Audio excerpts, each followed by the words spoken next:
It's hard to deny the power that mystery fiction holds over the world. Ever since the genre started rising to fame in the 19th century, it seems to have captivated the hearts and minds of so many people. With its dark crimes, its gripping suspense, its curious twists and turns, and its beckoning call to us as readers and viewers to solve the enigmas at its heart. And it isn't strange that the subgenre of detective fiction seems to be one of the most popular within that realm of mystery. With eccentric yet hyper-intelligent characters like Arthur Conan Doyle's Sherlock Holmes, Agatha Christie's Poirot, and more recently, Rian Johnson's Benoit Blanc, we can't help but keep coming back for more. And not only for the head-scratching mystery, the puzzle-solving, the clue-finding as plot elements in general, but also for these fascinating characters who a lot of us like to see in thrilling whodunit action. And there's no greater evidence to this wide-scale love of smart, investigative, eccentric, sleuth-driven action than the recent success of Rian Johnson's Glass Onion. With the release of Glass Onion came a flood of video essays analyzing the movie. Smart, in-depth, hyper-analytical videos really diving into what made this movie special.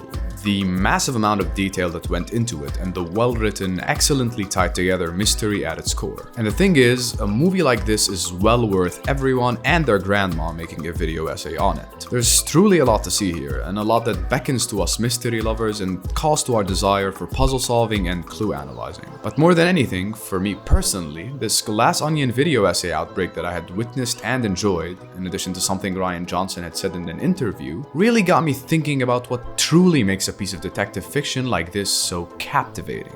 Because as a writer, you always have to keep yourself aware that the detective is not the protagonist of the movie. The detective is not the protagonist of the movie. This phrase really embedded itself in my mind, and it got me thinking about all the pieces of detective fiction I'd consumed over the course of my life. Whether it be series, movies, or books, it all just came rushing back to me as I applied this thought of Rian Johnson's to these stories. And it made so much sense. These amazing detective characters that I'd grown up reading about were truly never traditional protagonists in a lot of their stories. Several of the Sherlock Holmes novels, for instance, sometimes pause the flow entirely to shift the perspective from Watson and Sherlock to that of another individual involved in the mystery, usually to explain the events leading up to the crime or some relevant background, thus removing focus off the story's main protagonist, Sherlock. The same applies in many Hercule Poirot stories, where even though Poirot is the one to drive the events of the story forward, the basis of the story lies in the hands of another and focuses more strongly on them, such as is the case in the instance of Captain Arthur Hastings, Poirot's steadfast companion. But let's go even further back, way back, all the way back to the character commonly regarded as Western literature's first detective, the sleuth that was solving mysteries before the word detective had ever found its way into the dictionary, none other than Edgar Allan Poe's Chevalier C. Auguste Dupin.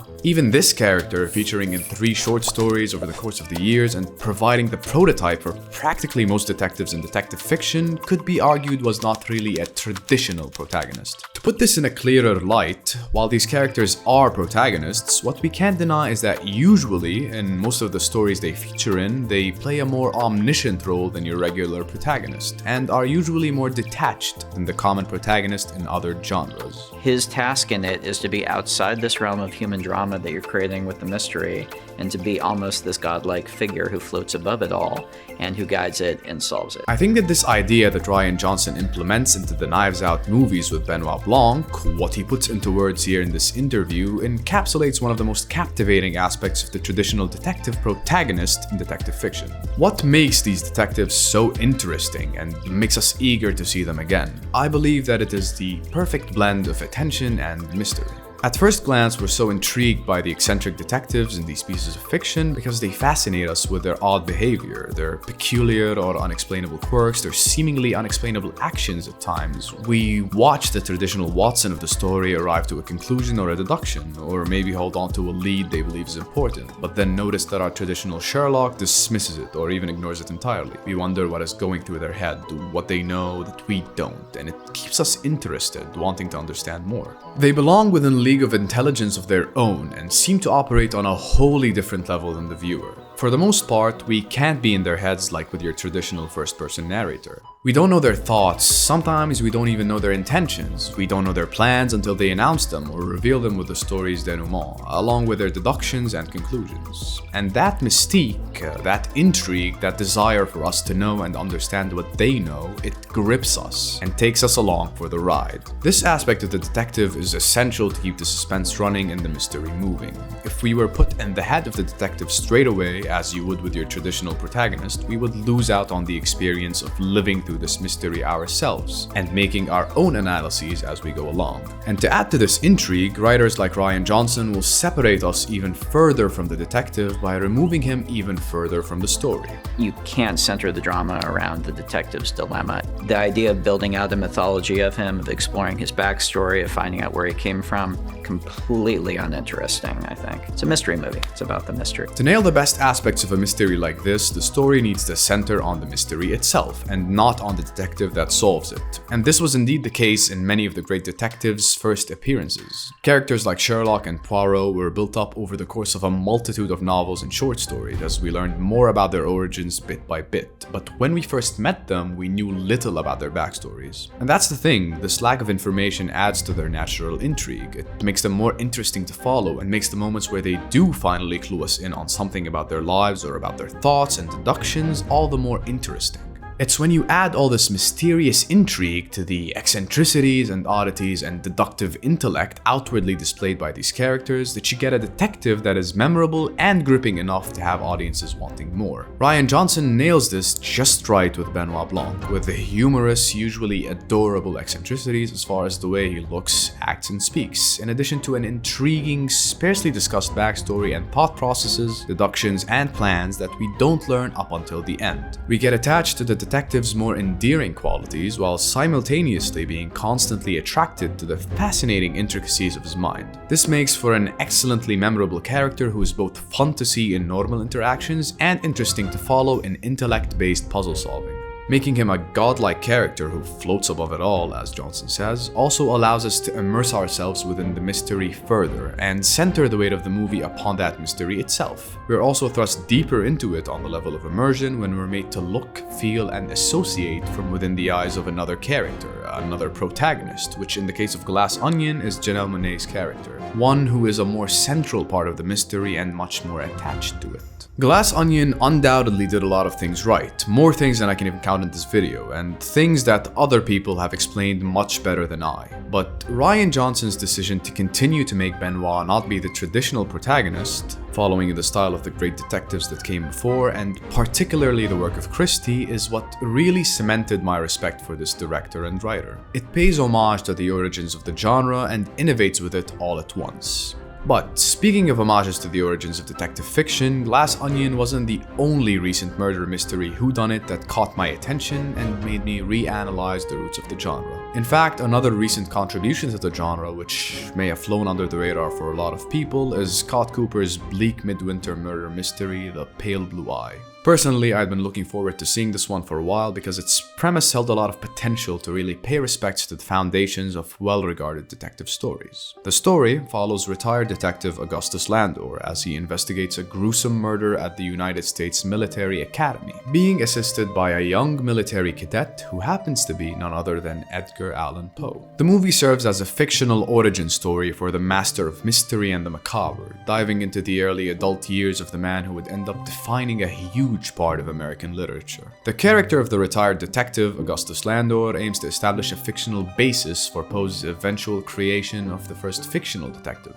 Auguste Dupin. Now, the thing about this movie is that, despite being similar to Glass Onion in its genre, it received practically no attention from the online community. Given that it came out on Netflix amidst the Glass Onion video essay flood, I was doubly surprised that no one was talking about it. With my recent dive back into the origins of detective fiction, and with Rian Johnson's approach to the traditional detective still stuck in my mind, I tried looking at The Pale Blue Eye within the same context as its much more successful counterpart. But I don't think that was wholly fair. On a surface level, The Pale Blue Eye provides an okay mystery. It's a decent whodunit with a reasonably interesting crime being unraveled, but it never really becomes anything particularly special or clever in that regard. But the thing is, that's only on a surface level.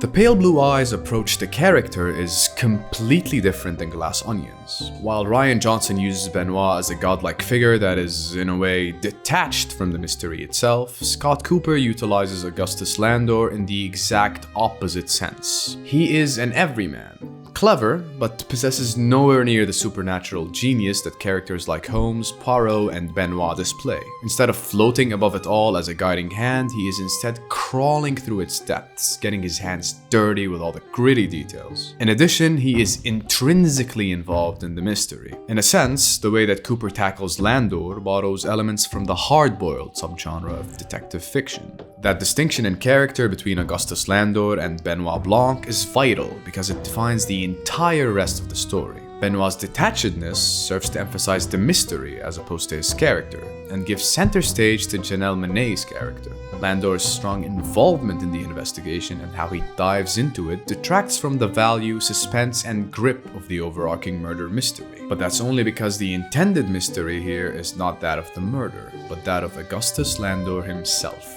And his relationship with his young companion, Edgar Allan Poe, seems to expand upon this mystery even more, layering it with added depth and allowing the two to ultimately share the spotlight. In my eyes, the Pale Blue Eyes murder mystery is just a frame meant to facilitate the actual mystery at play in the movie. The murder is not interesting, but both these characters are.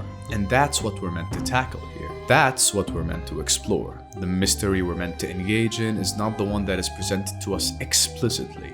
It's not the classic murder that Auguste Landor is trying to track down with the help of the young Poe, searching for clues, deciphering puzzles, and interrogating suspects. The real mystery here lies at the heart of the characters. It lies in Scott Cooper's attempts to explore these radically different personalities as they compare and contrast in their attempts to work together, creating an unlikely but incredibly wholesome companionship throughout. The Pale Blue Eye is a character study more than it is a traditional murder mystery. That was what made it interesting in my eyes. Primarily, it tries to show us how people with different mindsets and different life experiences deal with loss, how it changes and morphs each of them, and how people can find solace in unlikely individuals who can relate to that loss or have experienced something similar. Its mystery is contained within the enigmatic character of Landor, and that is where it succeeds, and in my eyes, excels. The external framework of the murder mystery aims only to facilitate the mystery at the center of the character story being told. And I think there,